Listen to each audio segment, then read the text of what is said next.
Hello, everyone. Welcome back to session number 2.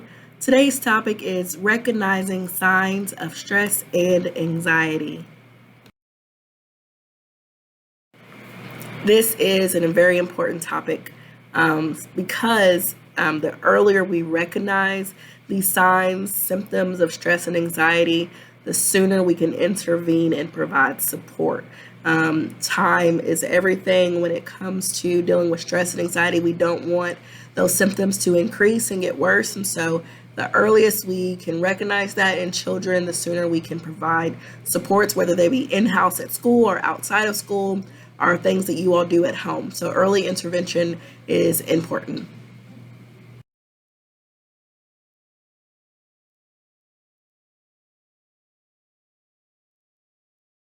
So, what exactly is stress and anxiety? It is a normal response to a challenging situation.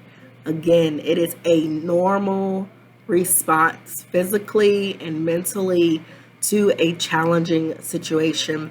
Anxiety may be persistent, become excessive worry beyond what is developmentally appropriate. Again, anxiety is a persistent and excessive worry beyond what is developmentally appropriate.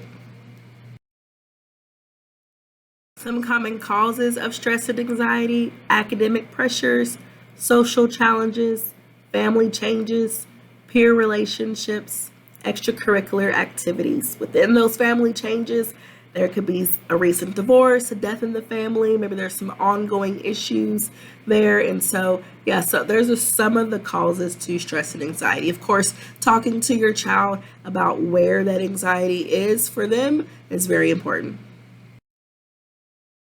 A few physical signs of stress and anxiety can be headaches or stomach aches, changes in appetite, trouble sleeping, fatigue, or restlessness. So please be on the lookout for some of those physical signs of stress and anxiety.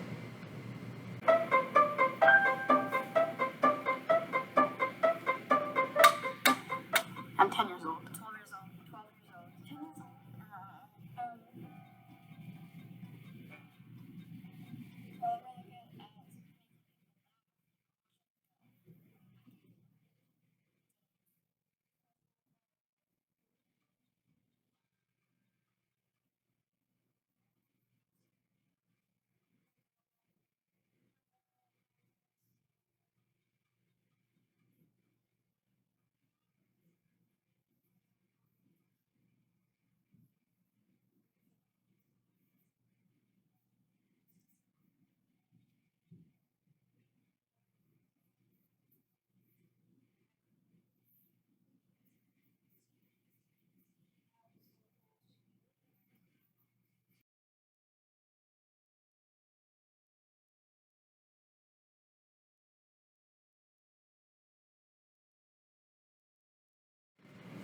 Emotional signs to pay attention to are irritability, are mood swings, excessive worrying, tearfulness, avoidance of activities. These are things that were not present and now are. So if your child all of a sudden is struggling with mood swings or they're avoiding activities they normally would participate in, this could be a possible sign of stress and anxiety. A few behavioral signs include changes in academic performance, social withdrawal, perfectionism, increased clinginess. So, if your child was a social butterfly and all of a sudden they don't want anything to do with people or friends, pay attention to this. Begin to ask questions about how they're feeling and thinking. So, I'm going to play this video for you and just take a listen. I couldn't go outside, so I was still a little sad. Yeah, but that was a consequence. But after I was a little sad, I was a little bit upset. More than a little. More than a little upset? Yeah. We all get upset sometimes. Yeah. We don't get what we want all the time. Mama also don't. Papa also don't. But earlier I chose to be a tiny bit mad. But after a while I was okay. You were okay? Mm-hmm. Life is like that. We get upset, we get mad, we cry. That's emotions, Mama. That's emotions, I know. And then we feel better after we cry. Yep. You do, even when you're upset or angry. Always different kinds of feelings. A few communication tips would be to create an open and supportive environment, ask open-ended questions, listen actively and non-judgmentally.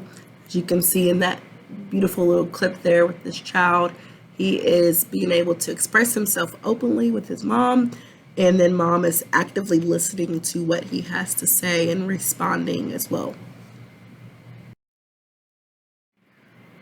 So it's important that you help your child build resilience.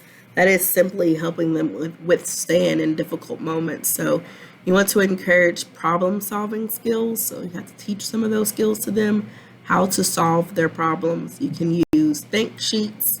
You can, once again, have open conversations with them. But teaching coping strategies such as breathing exercises and mindfulness.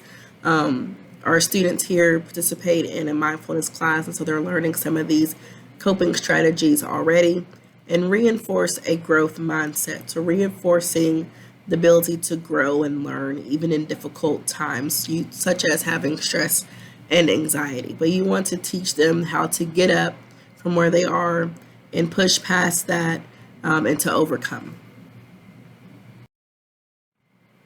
So when should you reach out for professional help?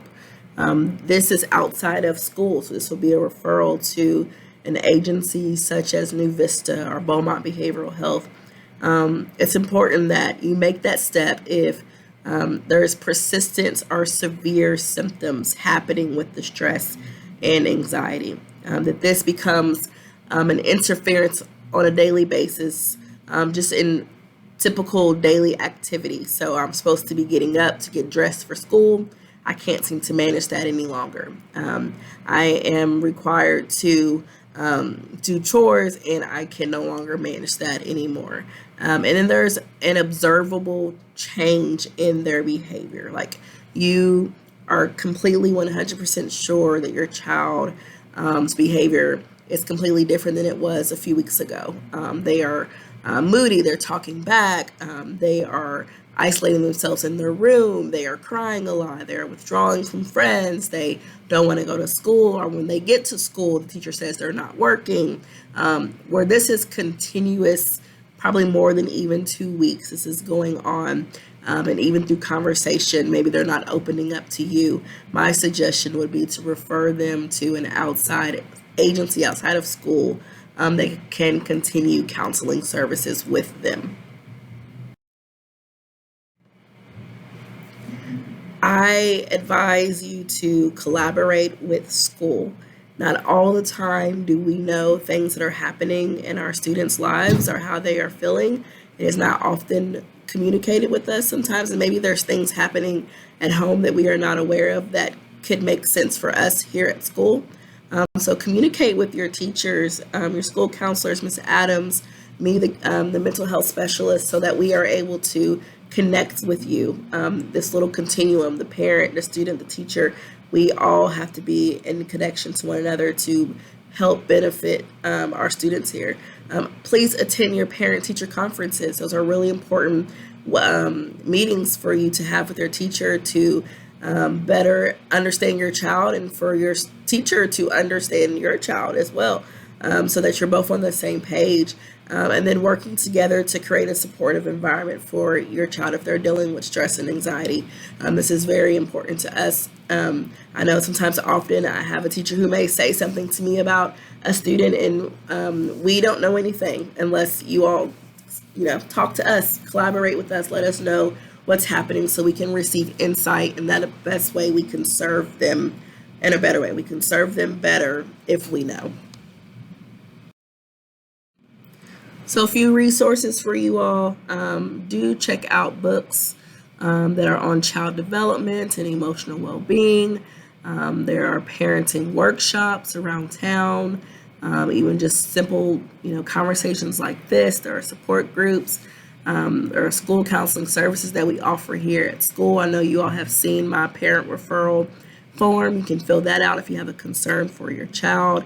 On the screen here, I have 2 books that are from Amazon.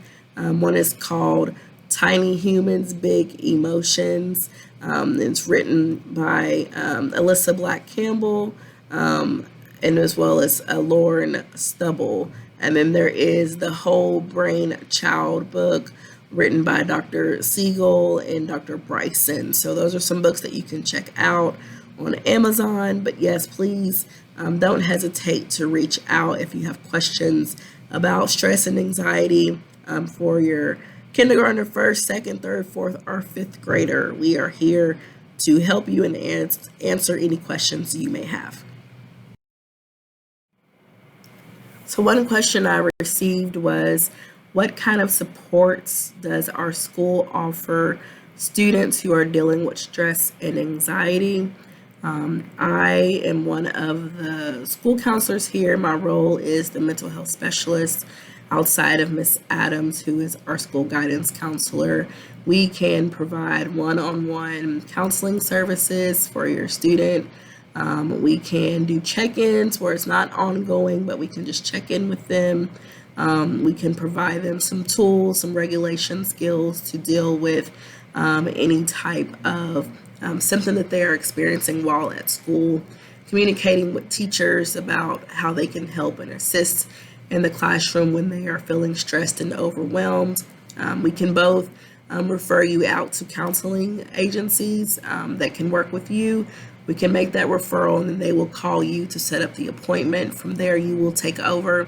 But that is a few things that we can do here at school. Another question I received was, what will a teacher do if they know that my child is experiencing stress and anxiety?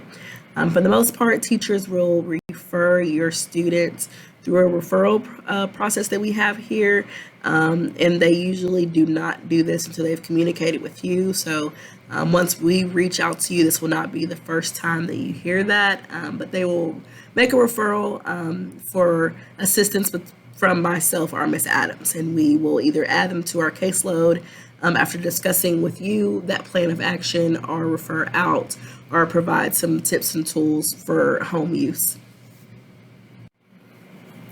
Another question, are school counseling services confidential? The answer is yes. Those services are confidential. We only communicate with those who need to be in the know.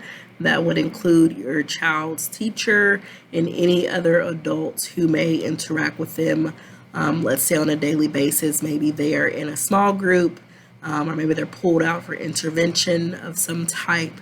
And so why they are seeing us is not disclosed to the entire school, only those who are on a need to know basis. Once again, I thank you all for joining us for this second session time together. We will have another posting of a video in January. Please be on the lookout for the Google form that allows you to post your questions so I may answer them here on this video platform. Again, thank you again for joining us, and we'll see you next month.